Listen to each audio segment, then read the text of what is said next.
The vast majority are going to end up going to, if they can afford it, state universities, community colleges, and so on. Mr. Shea, so you describe yourself as a son of wealth and privilege. I think you describe yourself as a legacy student. Does that mean your parents or your grandparents went to Brown? Yeah, my father went to Brown. With Chairman Comer about impeachment, where the Republicans lined up all these witnesses about impeachment of Joe Biden, and then all of them said that they didn't see evidence, they were not aware of evidence that would justify impeachment. And so the two expert witnesses here, Dr. Cooper and Mr. Martin, as I'm reading your testimony, are saying that they don't have evidence of price fixing. The cost of college and access to higher education have become flashpoints in American politics. This congressional hearing centers on those issues, focusing especially on whether federal financial aid programs like Pell Grants, student loans, and work study are essential tools for upward mobility or, as some argue, contributors to rising education costs. Representative Jamie Raskin confronts Mr. Shea, a student from Brown University who identifies as a legacy student from a privileged background. Shea suggests that the value of an Ivy League degree is being diluted and questions the role of federal subsidies in education, implying that aid like Pell Grants may do more harm than good by inflating tuition. Mr. Raskin is now recognized for 5 minutes. And thank you, Mr. Chairman. Mr. Shea, so you describe yourself as a son of wealth and privilege. I think you describe yourself as a legacy student. Does that mean your parents or your grandparents went to Brown? Yeah, my father went to Brown. But other than having some complaints like the beef mushroom blend, you're really speaking not so much for yourself, but for other kids. You say the kids who are not born on third base. Is that right? Absolutely. I think the value of an Ivy League degree used to mean that you were smart, that you're brilliant, but I think it's being diminished. And as you know, the vast majority of young people who want to go to college are not going to be able to go to Brown, even if you increase the class size as you've advocated by a couple hundred kids. The vast majority are going to end up going to, if they can afford it, state universities, community colleges, and so on. So my question for you is, will you use your platform here today to oppose the major cuts in Pell Grants, which have allowed an avenue for upward mobility and education for young people that are built into the current tax bill? 1.4 million Americans would be thrown off. And I just wonder if you would oppose the cuts to Pell Grants, the cuts to student loans, and the 80% cuts to college work study, which you know allows people to work their way through college. Well, I think something that we've observed economically is that... No, I'm going to, like my friend, I'm going to ask you to answer the question. Do you oppose all those cuts or do you support them?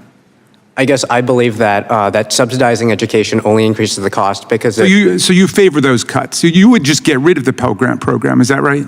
I'm not an expert on the Pell Grant program, but I know that generally... You seem to be an expert. So you don't favor federal student aid to kids who want to go to college for Pell Grants or college work study. You're opposed to that? I think that when students don't pay the cost of going to college, then we've seen prices rise. You made yourself clear, and thank you for coming in for your testimony. Look, a point was made before that collusion is per se illegal, which of course is true as a matter of antitrust law. But per se collusion is only illegal if there is actually per se collusion. Now, this reminds me of a hearing that we did over in the Oversight Committee with Chairman Comer about impeachment, where the Republicans lined up all these witnesses about impeachment of Joe Biden, and then all of them said that they didn't see evidence, they were not aware of evidence that would justify impeachment. And so the two expert witnesses here, Dr. Cooper and Mr. Martin, as I'm reading your testimony, are saying that they don't have evidence of price fixing. Mr. Martin says, I think you just stated it, I'm making no judgment about any current conduct. You're not making a statement. And Dr. Cooper, you said my testimony does not take a position on whether Ivy Leagues are coordinating their pricing decisions or whether they're in violation of federal antitrust law. So again, this is much ado about nothing. This is an attempt just to create kind of a propaganda smokescreen to attack the Ivy League schools, and your expert witnesses are saying that they don't have evidence that there are antitrust violations going on.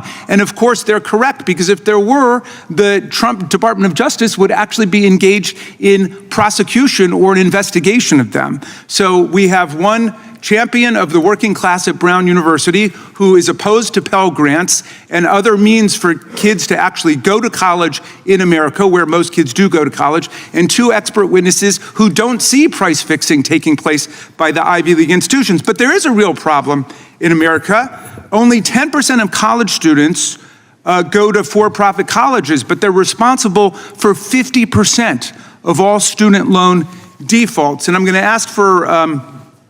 Raskin challenges this view, pointing out that most students in America don't attend elite institutions like Brown. They go to state schools, community colleges, or for-profit colleges, and many rely heavily on federal aid to afford school. The conversation expands to address Republican proposals to cut or eliminate major education funding programs, which could affect millions of students. Raskin presses Shea to take a position on these cuts, but Shea offers only vague economic objections. Raskin then argues that undermining aid programs would close off educational opportunities for working-class students. In addition, the hearing examines allegations of tuition price fixing among Ivy League universities, a possible antitrust violation. However, expert witnesses at the hearing state they have no evidence of illegal coordination, reinforcing Raskin's argument that this is a politically motivated distraction. Finally, Raskin highlights the real threat: for-profit colleges, which serve only 10% of students, but account for half of student loan defaults. He warns that deregulating these institutions, defunding oversight agencies like the Department of Education and the Consumer Financial Protection Bureau, would worsen fraud and student debt. In sum, this hearing reflects deeper tensions about who college should be for, who should pay for it, and whether education is a public good or a private responsibility. Unanimous consent to enter a campaign statement by Marco Rubio entitled "Trump University is an Absolute Scam. Get the facts about pending litigation," if we could, Mr. Chairman. But Dr. Morgan, let me go to you. How does the Republican attack on regulatory protections against for-profit colleges and universities affect the fraud against students taking place and the education market generally, because they are dismantling the regulations that were put in place to protect students against for-profit university fraud? Yeah, we're seeing action both here in Congress and at the Department of Education that are dismantling or laying the groundwork to dismantle all of the protections that have been put in place for for-profit schools.